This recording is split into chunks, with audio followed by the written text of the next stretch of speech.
This evening, we're going to be looking at how to get unstuck. I think some of you know what I mean. Sometimes we have to ask ourselves, what's using my life? Heard a guy give a lecture one time that says, we are today what we were when. And he was talking about the fact that we, to a great extent, behave, think, react because of some previous experience that we've had. One of the things that we know about life is that it is always changing. Sometimes you're up, sometimes you're down. Sometimes things go real well, and sometimes they don't. Sometimes you're happy, and sometimes you're sad. Now that's that thing called life. And when we begin to understand and know that, accepting that reality that we will never ever have things just on an even keel all the time, that you're going to have some ups and you're going to have some downs. But during those down moments, that's where the growth takes place. That's where the work is. See, anybody can feel good when they have their health, their bills are paid, they have happy relationships, the children are acting normal, business is successful. Anybody could be positive then. Anybody can have a larger vision then. Anybody can have faith under those kinds of circumstances. Am I correct? See, but the real challenge of growth, mentally, emotionally, and spiritually, comes when you get knocked down. Somebody said that adversity introduces a man to himself or a woman. How you handle it, that's where the growth takes place. When I was facing some challenges, I had a guy say something to me, and I suggest this is one of the first things that you want to do when you're facing a challenge. You want to get unstuck. Evaluate where you are. Look at it. Assess yourself. Assess yourself and assess the situation. What brought you there? What role did you play? Earl Nightingale had a saying I like. He said, all of us are self-made, but only the successful will admit it.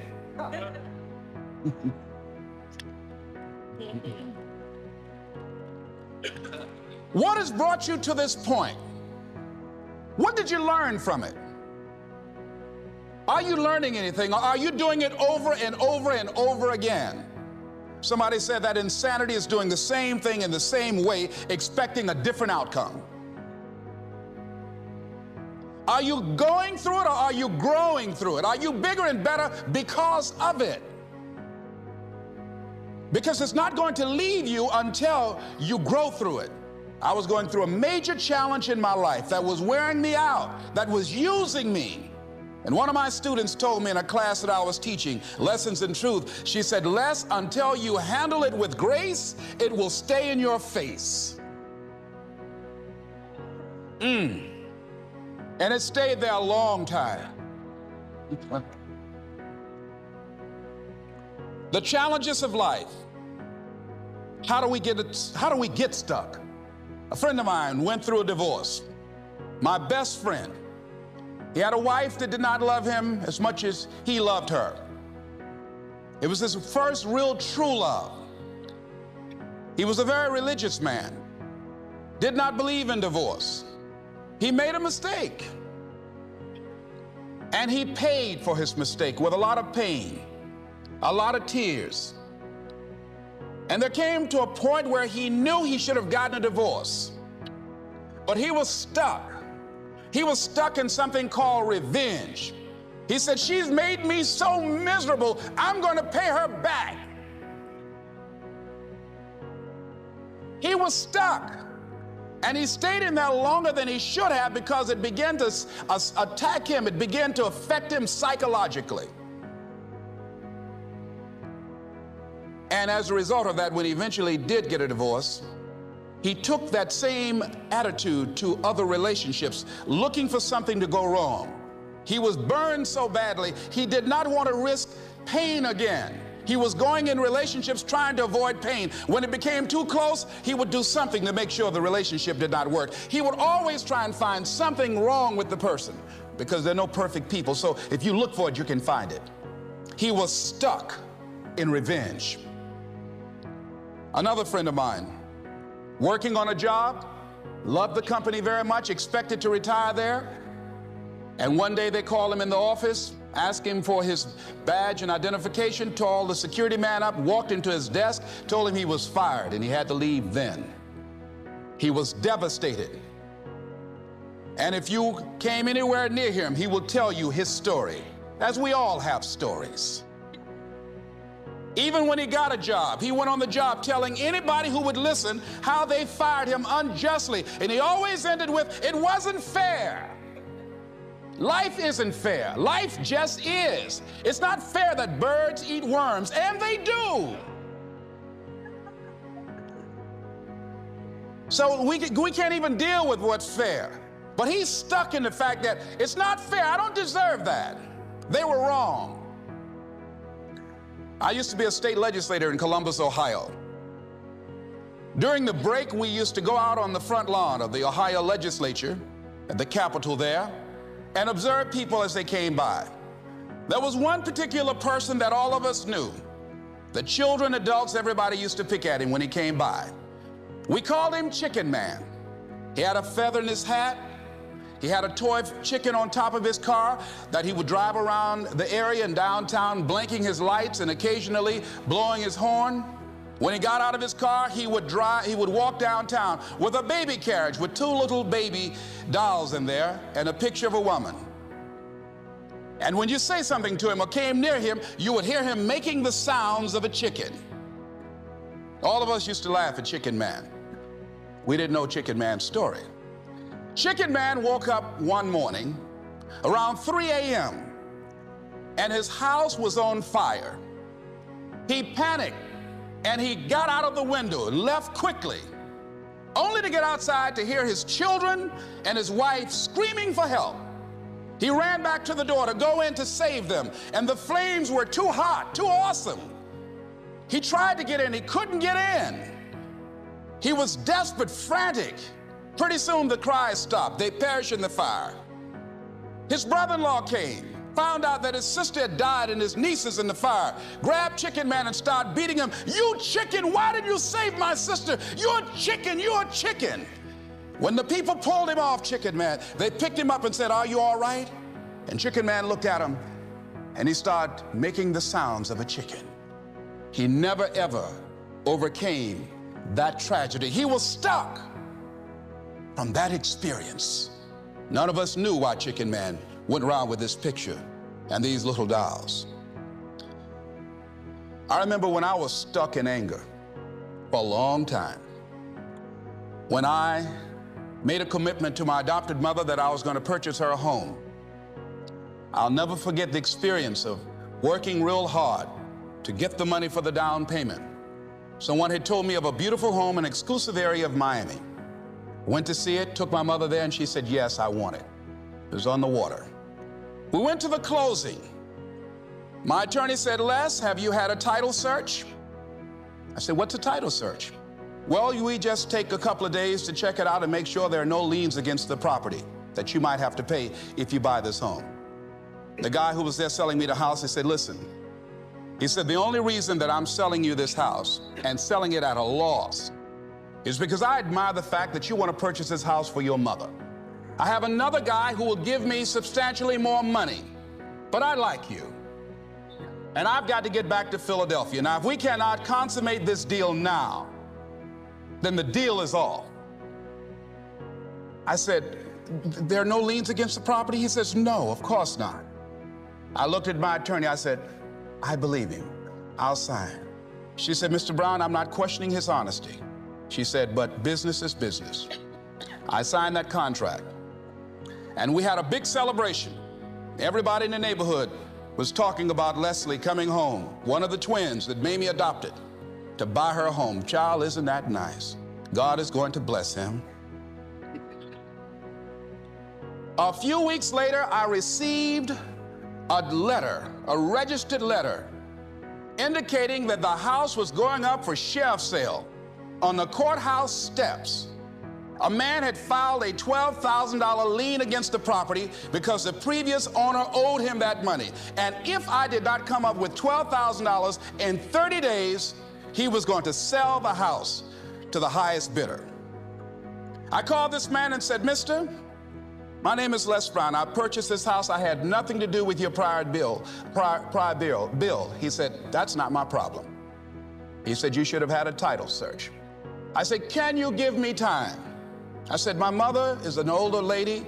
She has a bad heart." And I said, "Please," I said, "if you just give me the time, I don't know how I'm going to do it with the house note and everything else, but I think I can pay you at least $2,000 a month, and within 6 months, somehow I will pay you your money." He said, "No, I want it all in 30 days or you get out."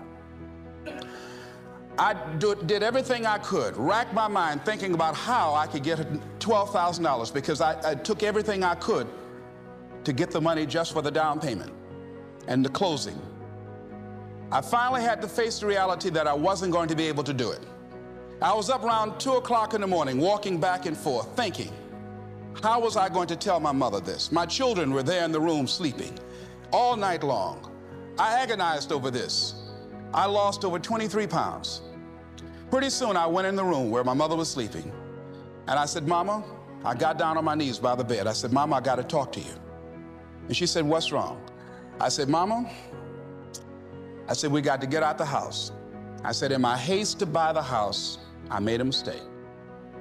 She said, "That's all right, baby. I didn't like this house anyhow."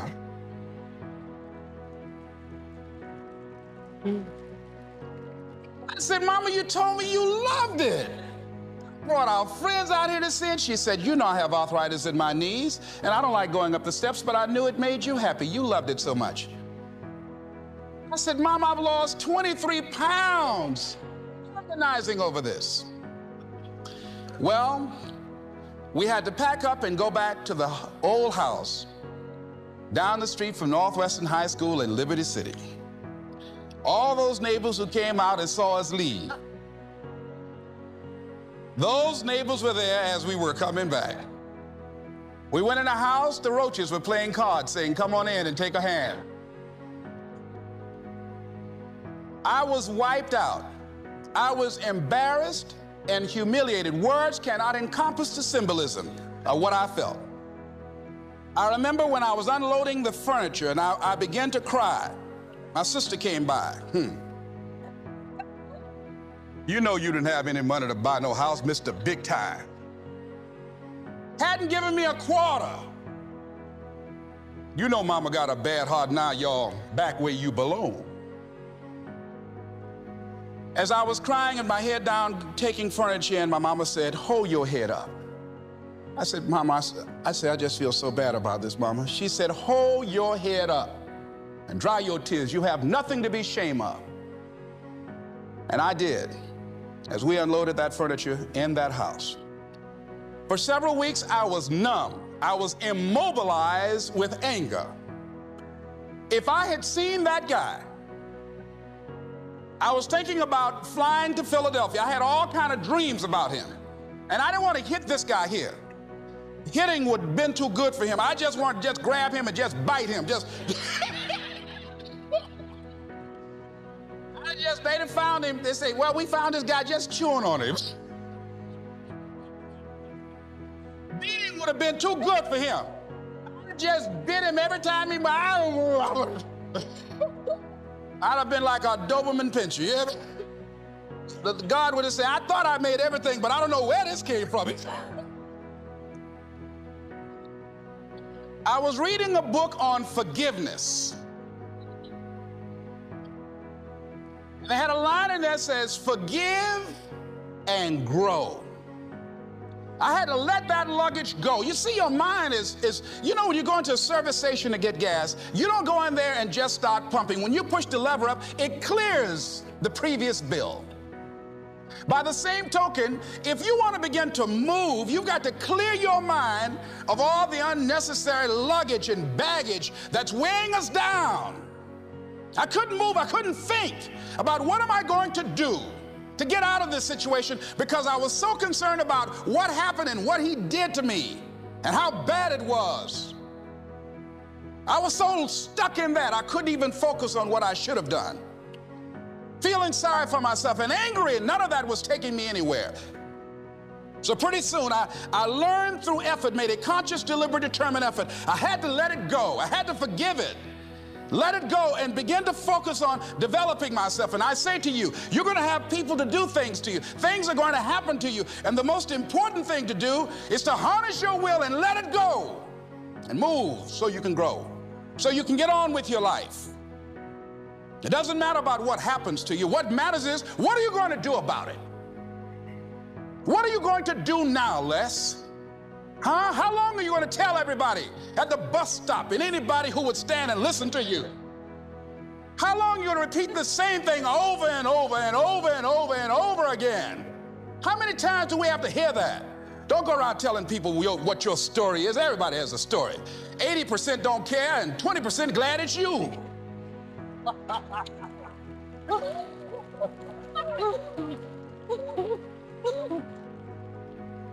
They say, I'm glad that didn't happen to me. Sometimes you think you got some problem. You hear somebody else's problem, and if their problem is real bad, it makes you feel good. Am I right? All right. So I had to let that go. All of us got stories to tell. Chicken Man allowed his tragedy to destroy his life. Have experienced some tragedy, and if we haven't, we will. And you can either let it destroy your life or you can build upon it. You can permit it to let it hold you down, or you can decide, I'm not going to let that happen to me. I'm bigger than this. Make a declaration to yourself. Declare all out war that you're going to get out of this rut. I don't care how good you are, I don't care how talented you are. I don't care how much you work on yourself. There are some times when things aren't going to go right. They just are not going to go right. There are times when anything that can happen will happen. Murphy's Law will be knocking at your door. Why? I don't know why. That's called life. And you have to deal with it. Sometimes your life will be in a slump, just like sports. Some of the best shooters can't hit baskets different times in games. They get in a slump. Do they sit on the sideline and say, I just didn't hit a basket today? No, they continue to execute. I suggest to you that if you are facing a challenge, don't stop. Stay busy. Work your plan. Continue to do those things that you know that work for you after you have evaluated yourself in the situation. Continue to move. Stay busy, stay busy, stay busy. Repeat out to me. Help somebody. And help yourself, because what you give is what you get. Find somebody that you can help so you can forget about you for a moment. See, sometimes the best thing to do is to be. Sometimes you have to just back up and go within yourself. A bow and arrow, you can't take a bow and just push it out an arrow. You just can't push the arrow out. You have to pull it back and then release it. Sometimes you have to back up and go within and pray and meditate and recharge your batteries. Go away, clear your head, and then come back and look at it from a different vantage point. Don't operate while you're under the spell or the effect of what's going on. Next thing is that you've got to activate the thinker in you. Don't allow your emotions to control you. We are emotional, but you want to begin to discipline your emotion. If you don't discipline and contain your emotions, they will use you. Your mind goes on automatic, just like a God. I loved reading the book called As a Man Thinketh by James Allen. He uses the analogy of the mind being like a garden. Weeds don't have to have any encouragement to grow. You don't have to water them. They don't have to get sunshine. They don't have to have fertile ground. They will grow through the cracks of a sidewalk. Am I right? But if you want to grow orchids or roses or any kind of exotic flowers, there are special processes and procedures you must go through. Well, by the same token, you don't have to force yourself or motivate yourself to think negatively, to be depressed, to hate somebody, to want revenge, to want to get back at somebody, to beat yourself up over the head, to feel loaded with guilt. You don't have to make any effort to do that. Your mind is on automatic. It will do that by itself. But if you want to begin to move into your own personal greatness, If you want to begin to really enjoy a happy, successful, healthy life, you've got to be willing to go against the tide. You've got to be willing to harness your will and say, in spite of this, I'm in control here. I'm not going to let this get me down. I'm not going to let this destroy me. I'm coming back, and I'll be stronger and better because of it. You have got to make a declaration that this is what you stand for. You're standing up for your dreams. You're standing up for peace of mind. You're standing up for health. You want it, and you're going to go all out to have it. It's not going to be easy. When you want to change, it's not easy. If it were in fact easy, everybody would do it. But if you're serious, you'll go all out. So yes, I'm going to turn this situation around. I'm not going to sit back and moan and cry over what happened and what went wrong and who did what. I'm going to do something about this situation. The next thing that is important is that expect things to get better for you, because they are. See, life is cyclic. You're not, whatever experience you're having right now, it has not come to stay. It has come to pass. Not to stay, just to pass. It's just going through. The biggest challenge is to know what's happening. This is a part of this thing we call life. This too shall pass. And maintaining perspective, putting it in perspective. I was doing a training at a college, and it was a 2-day training during orientation. And in the training that I provide, I'm a motivational speaker, but I conduct processes in personal dynamics, where people begin to go through changes that stimulate the right and left hemisphere of the brain, enable them to see themselves differently. I conducted this particular simulation with these young kids, 17 and 18 years of age, so that they would begin to see how they make decisions and how they would survive in this particular simulation process we gave them. We had them to do it individually and then collectively. Over 30% of them wrote down as their first option, in order to survive, they would commit suicide. First thing they wrote down. Suicide among young people has increased 300%. Over 5,000 will successfully take their lives this year. Why? Why did they do that? I said, I was so shocked. I said, what do you mean? Well, at least we would not suffer. And then they had the nerve to write down all of the other things they were going to do after they committed suicide. I said, listen, Kadumbo. No, when you come up with a permanent solution for a temporary problem, that's it. Game's over. That's it. You're not going to do anything. Anybody wrote suicide at the top, you can put your pencil down. See, a lot of us, because of our limited vision of ourselves, a lot of us who begin to focus on problems and enable them to overwhelm us, we begin to think that we have no options. We begin to believe that there's no way out. Repeat after me, there's always a way. Where there's a will, there's a way. Shake somebody's hand on your right and left and say, I'm unstoppable.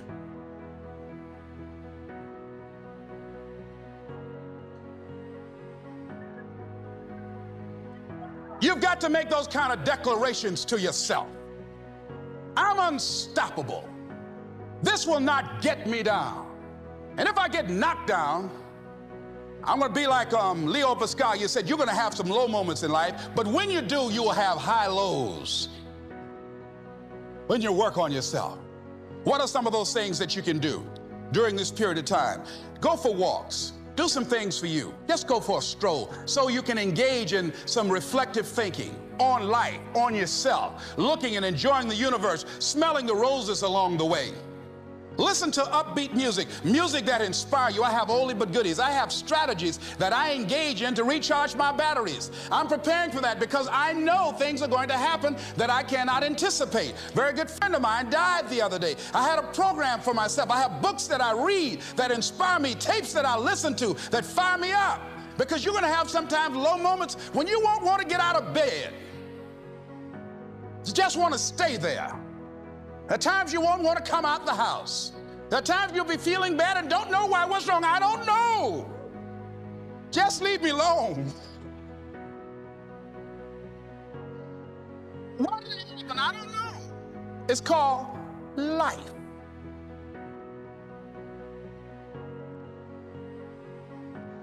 The other thing is take full responsibility for your life. Accept where you are and the responsibility that you're going to take yourself where you want to go. Someone said we have two primary choices in life. We can either accept conditions as they exist, or we can take the responsibility to change them. See, a lot of people want to exempt themselves from taking responsibility. All they want to do is talk about the problem. Every time you see them, they'll tell you their story over and over and over and over again. No, no. You want to take responsibility for your life. I got me here, I can get me out of this. And I'm getting out. I'm not going to be a volunteer victim. George Bernard Shaw said there are two kinds of people in life. You know, he said those that make things happen, those that watch things happen, and those that don't know what happened. And he said the people that get along in this life look around for the circumstances that they want, and if they can't find them, they make them. They create them. So part of beginning to get unstuck, you've got to decide that the behavior pattern that you have adopted doesn't work for you. You've got to change your strategies, and changing your strategy means reinventing your life. Recreating you, and you have the power to do that. You can decide that you're going to change, that you're not going to be a wimp. You can decide that you're going to stand up to life. You can decide that I'm going to live each day as if it were my last. You have the power to make that decision. You can decide I'm going to work on myself and develop myself. I'm going to empower me. And all of these things that are happening to me right now, they're just temporary inconveniences. They're not stronger than I am. I'm in charge here. Next thing is separate what you do from who you are. That's what the guilt trap is about. See, a lot of folk won't let you forget what you used to do or what you have done, what mistakes you've made. All of us have made some mistakes in life. All of us have done some things that if we had them to do over again, we wouldn't do it again. There are a lot of things that if I had it to do over again, if I knew then what I know now, I would have done it differently. Well, it didn't happen that way. And that's what you call life. I didn't do it like that. Oh, you don't want me to live that down, huh? You want to keep on putting that in my face about what I did. Guess what? I'm not interested. That's what I did then. Won't do it today, so you are picking on an innocent man. Hello.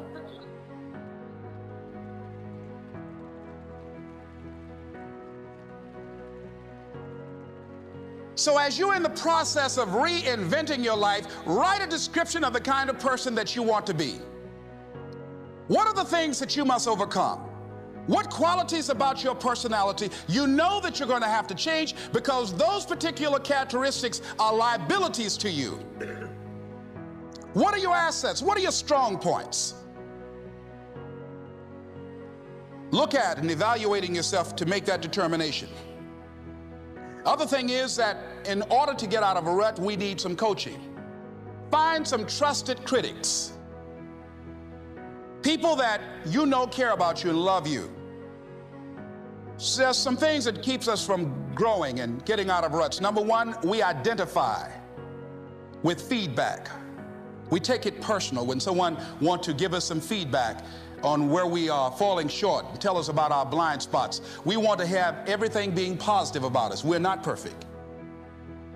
It hurts. I have a friend who's a trusted critic. I don't like him, but I love him. He doesn't tell me the things I want to hear. He tells me what I need to hear so I can grow. It hurts. It hurts when he put me on the hot seat. I can't stand it. But that's the only way that I can grow.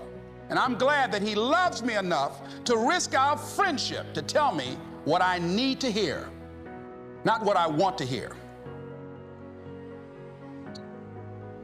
Get a support group, somebody that you can talk to. People who perhaps might have a similar problem. Support groups are very powerful, that you can share some of the challenges that you're going through. And it might be a situation where one person can give you an idea of how they handle that situation and create an opening for you. Begin to stimulate some possibilities in your mind on how you can resolve the problem. We can't grow by ourselves. As I mentioned before, we grow from people and projects.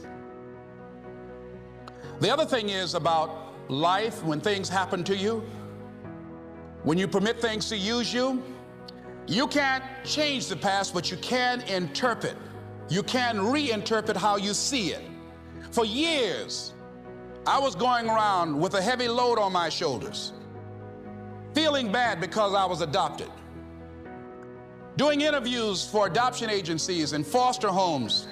And I was on television once, and I told these people in this particular interview that I was giving away my twin brother and I when we were 6 weeks of age. A friend of mine, fortunately, was listening to the program. And she said, Les, I'd like to have lunch with you. And so I went over to see her. She said, when a woman carries a baby for 9 months, feeling that life movement in her, it's automatic and natural for her to learn to love that baby, to expect it to come here when she bears the pain to bring it into the world. Your mother, Mamie Brown, when she came in to adopt you guys, she didn't go through that process. She looked at whoever your biological mother was and said, I'll take her. You weren't given away less, you were chosen with love.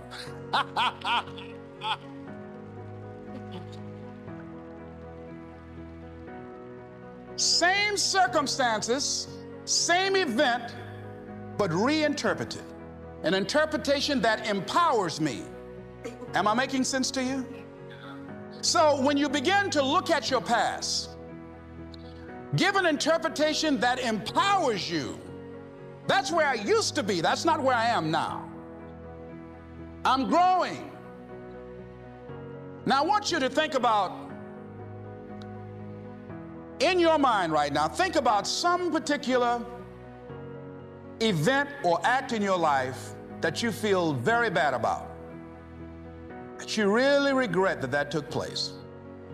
If you had to do over again, you would do it differently. With that there, I want you to see yourself in your mind's eye and say to yourself, I love myself unconditionally, and I forgive myself. If I knew better, I would have done better. I want you to think about somebody that caused you some pain, caused you some disappointment, somebody that you don't like.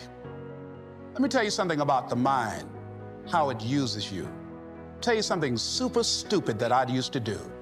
Do you know for years I hated my mother and my father, whoever they were, because they gave me away as I thought at that point in time? And guess what?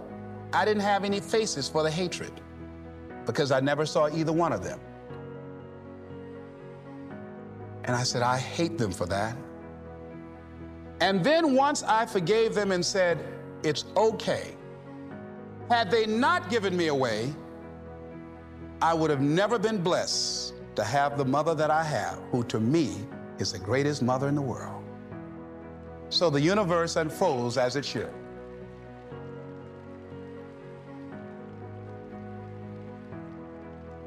But when I went through this process, saying forgive them, I remember in my mind as I was trying to picture these people, I had two individuals in my mind standing there with no faces because I didn't know how they look.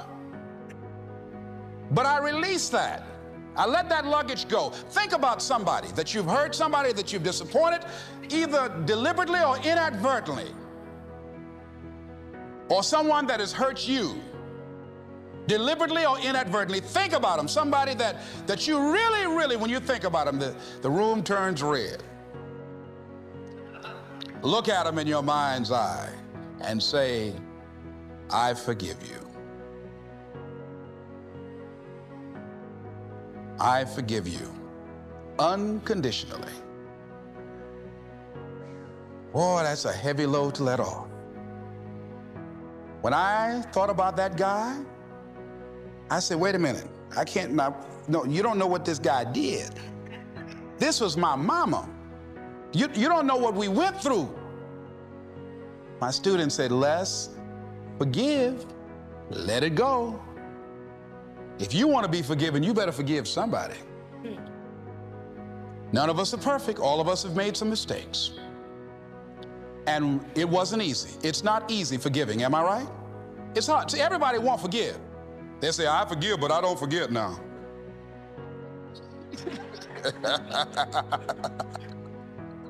Let it go so you can grow. Let's get a little demonstration here. Throw it up over on this side here, right? Demonstrate it like this. Let's go. I throw away negative thoughts, revenge, guilt, anything that's been holding me back. Now with that right hand, let's bring something in. I bring in love, peace of mind, good relationships, a whole lot of money.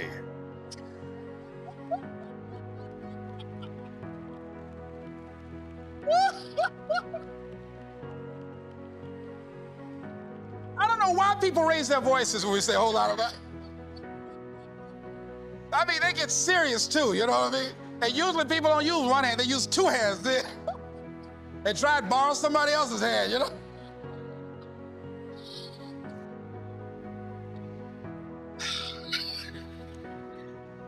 Reinterpreting our past, understanding and knowing that we can move from where we are, that we can begin to design the kind of life that empowers us, that gives us happiness, that enable us to be on top of who we are, knowing that as we begin to explore new horizons and new vistas in life, that as we begin to focus on developing ourselves, as we begin to elevate ourselves and not to follow the crowd, activating the thinker in us and disciplining and putting on hold the emotional part of ourselves. It's not easy, but through practice and practice and practice, practice makes what? Absolutely not. Dismantle that belief system. Practice makes improvement. You can always better your best. You can always go beyond anything that you have ever done. You'll never hit a state of perfection. You're always bigger than what you do. And so all you're looking for are new breakthroughs through practice and practice and practice. You'll get better and better and better. And there's still some things that will happen to you that will catch you on the blind side that you did not anticipate. You'll get knocked down, but you won't be knocked out. You'll be able to get to your feet again, be on the ropes. But you'll have a fast recovery rate when you work on yourself. Read inspirational books, of course. Listen to tapes that begin to inspire you, and stay around people who will empower you. People that will help you feel good about who you are as you're in the process of transforming your life. Life is so beautiful. Today, someone gave me something on life called What is Life? I'd like to share it with you. In summary, getting unstuck means that you are going to start living life on your terms, rather than just gliding through every day, automatic. That you are aware, that you're stimulated and you're excited about your unfolding future, that you have a special power within, that you know that things are going to get better for you. You know that you can handle this, and sometimes you have to cry. Sometimes life will take you to your knees. But the pain opens spaces in the heart for joy.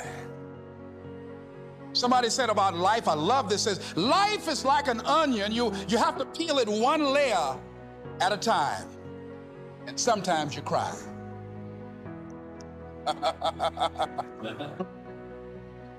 This author said about life, life is a challenge. Meet it. Life is a gift. Accept it. Life is an adventure. Dare it. Life is a sorrow. Overcome it. Life is a tragedy. Face it. Life is a duty. Perform it. Life is a game. Play it. Life is a mystery. Unfold it. Life is a song. Sing it. Life is an opportunity. Take it. Life is a journey. Complete it. Life is a promise. Fulfill it. Life is a beauty. Praise it. Life is a struggle. Fight it. Life is a goal. Achieve it. Life is a puzzle. Solve it. Isn't that beautiful? I love that.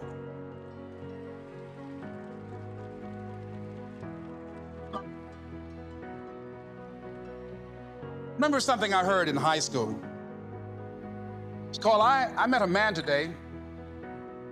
At first I said he's Irish, for he has an Irish way. A sympathy and friendliness that warms you through and through. Then I thought, oh no, he's not. He really is a Jew. His eyes so dark and eloquent, like eyes of pearl, like those of Peter maybe, or perhaps Emmanuel. He stood there with a quiet grace, so slim he was and tall. I knew he was an Englishman and not a Jew at all. And yet his skin was very fair, a Viking he could be, such as those who cast their ships against the sea. His hair was dark with a mist of India, Japan. His courtesy was China's own, his dignity Iran. I met a man today and he was marvelously fair. He really was a child of God, and he came from everywhere. Why is personal development such an important thing for people?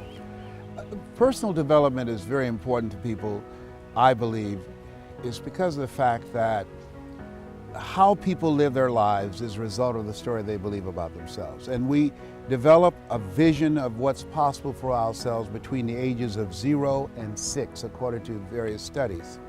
And so according to your circumstances, to your culture, to your environment, that to a large extent begin to create a vision of yourself. Only 5% of people, for the most part, achieve their true greatness in life and make a real greater impact than the average person. Only 5%. Usually, this percentages of those who achieve self-actualization is really between 3% to 5% of the world population. And so, I believe that the more people discover the truth of who they are, that will free them up to use the power that they have, to do more, to have more inventions, to create more cures for things that's impacting humanity, to reduce poverty in the world and homelessness, and give people a sense of power that they would not have as a result of working on themselves. When you work on yourself and you expand your vision of yourself, you are able to make a greater impact in life. I've traveled around the world and I've earned millions of dollars helping people to build businesses, to make a difference in their community. I used to be a state legislator. I passed 14 pieces of legislation when I was elected to the Ohio legislature. I've been a community activist. All of these is a result of the vision, the mindset transformation that took place within me.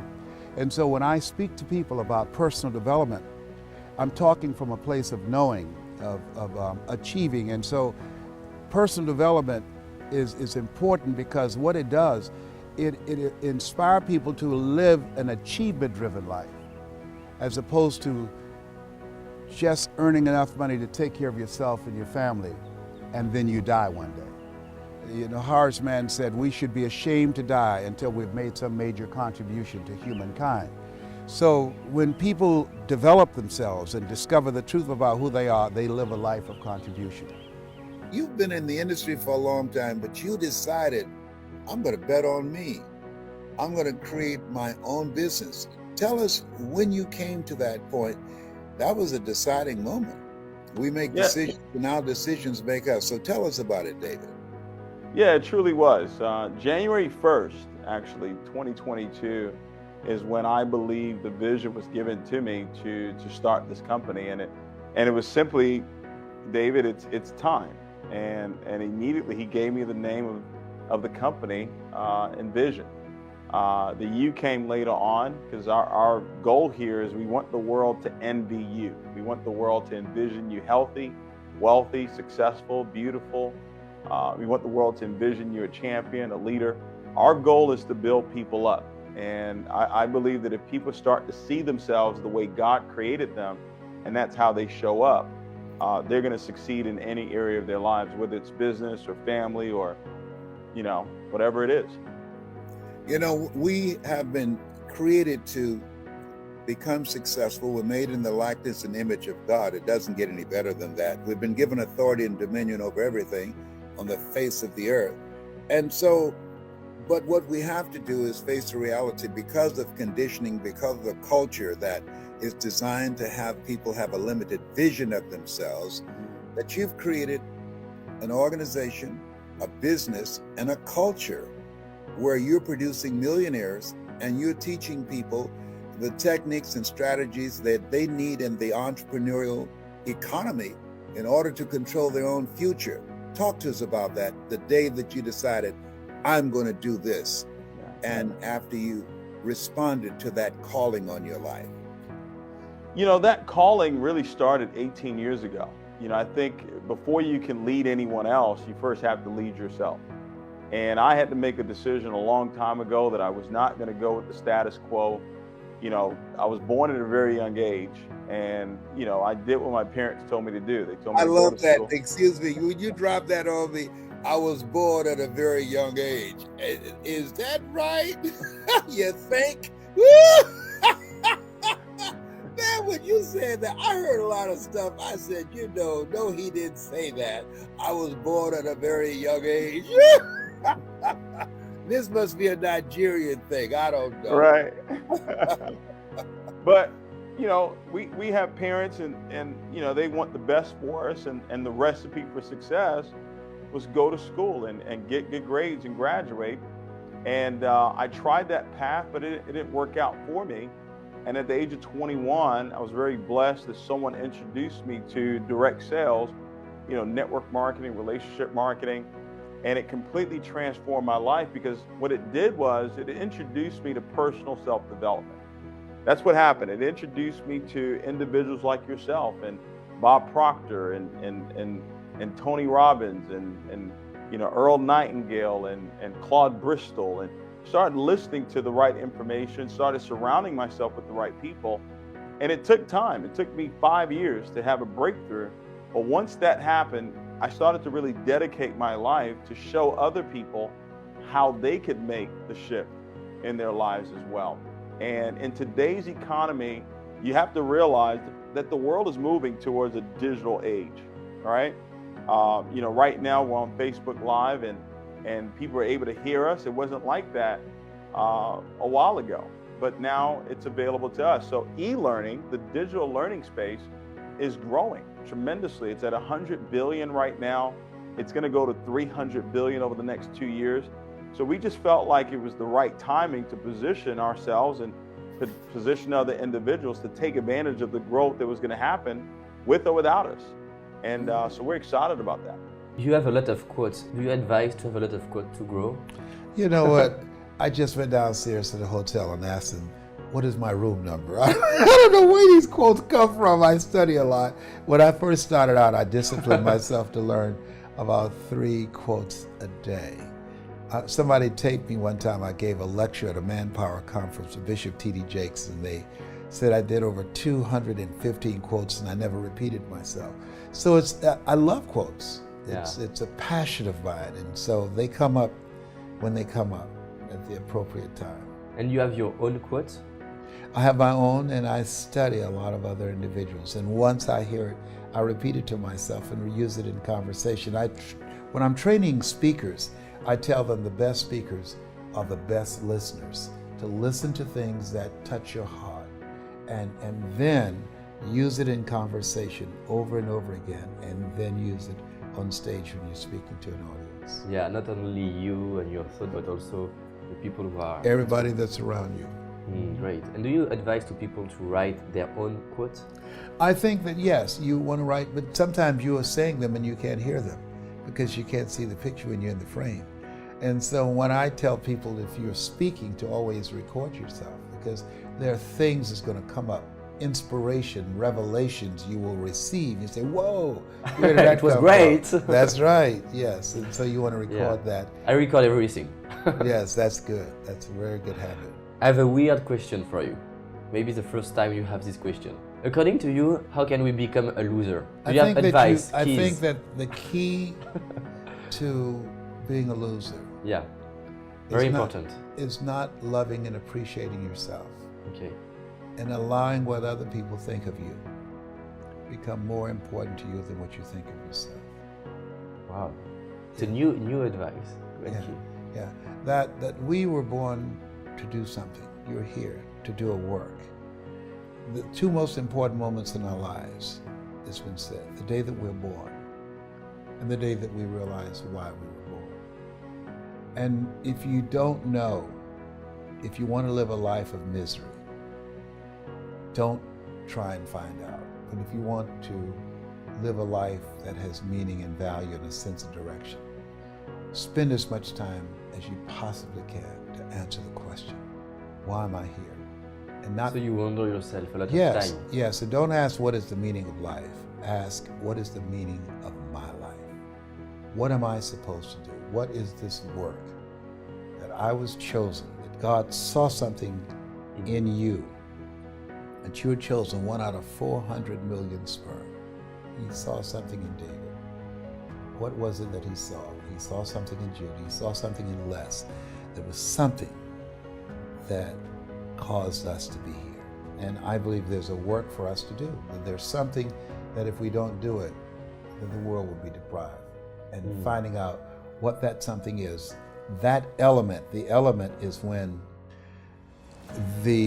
what you love to do and what you were born to do come together that will allow you to show up in life in a bigger way. So our job is to find what we love.